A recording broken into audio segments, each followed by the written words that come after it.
Hello guys, hope so you are doing good. In this video I will show you how to fix screen won't turn on in Moto G77. First of all, restart device. Swipe down, open quick setting panel, click on power off icon and click on restart. After click on restart, restart your device. Now go back. After that, reset all setting. Open setting, scroll down, click on system, scroll down, click on reset option, click on reset device setting.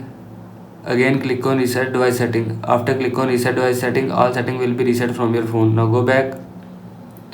After that, factory data reset. Again open setting, scroll down, again click on system, scroll down, again click on reset options, click on erase all data factory reset and click on erase all data. After click on erase all data, photo, video, picture will be erase or delete from your phone. This is how you can fix screen won't turn on in Moto G77. I hope so you like this video and thanks for watching this video.